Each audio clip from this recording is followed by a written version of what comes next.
It was my first week in Lagos, and I was as green as a fresh yam leaf. Coming straight from the calm and slow-paced life of my village, everything in Lagos was overwhelming: the noise, the buses, the people shouting, and the smell of fried akara mixing with exhaust fumes.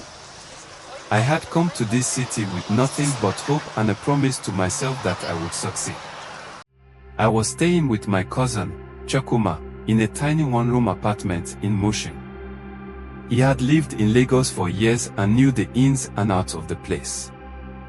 "This Lagos no survivor of the fittest," he always said. I nodded every time, pretending to understand. On my third night, something happened that shook me to my core. I was sitting outside the compound on a small wooden stool, enjoying the evening breeze. Chokuma had gone out with his friends, and I was left alone.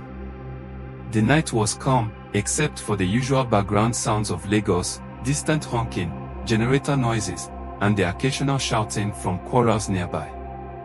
Then, I saw her. A woman in white walked past the compound gate. Her steps were slow and deliberate, as if she was gliding. I wouldn't have thought much of it, but there was something strange about her. She wasn't holding a flashlight or phone, yet the path in front of her was bright, as though an invisible light was guiding her. I blinked twice, thinking my eyes were deceiving me. Lagos had been stressing me, after all.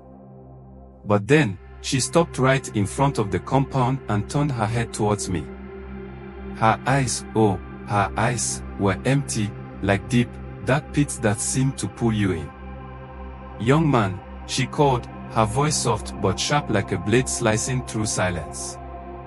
My heart jumped into my throat. I wanted to run, but my legs were like Iroko wood, heavy and stiff.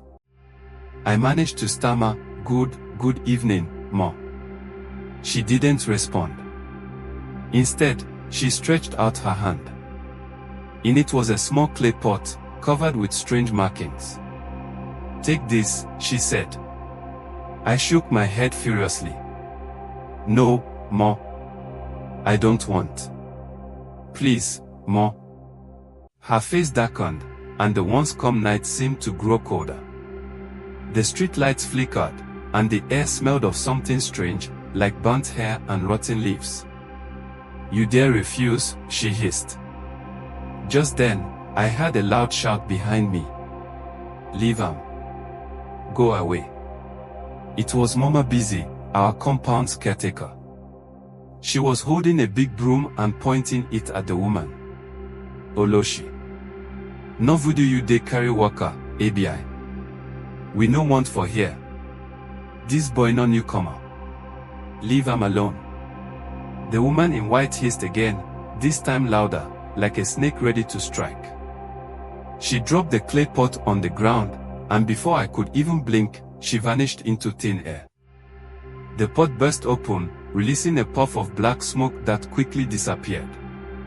My body finally obeyed me, and I ran inside, shaking like a leaf. Mama Bisi followed, muttering prayers under her breath. Inside, she sat me down and explained, "That woman no spirit. She dey use voodoo to trap people. If you collect that pot, your life for done finish. She go use you for her rituals." I couldn't sleep that night. I kept thinking about the woman, her empty eyes, and the clay pot. I wondered what would have happened if Mama Bisi hadn't come out. The next morning, Chokuma laughed when I told him, "Welcome to Lagos, my guy.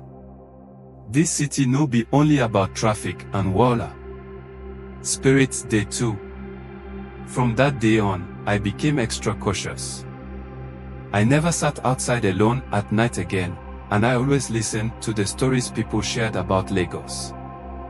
Because in this city, it's not just the living you have to watch out for, it's the ones who walk unseen, carrying clay pots and empty eyes.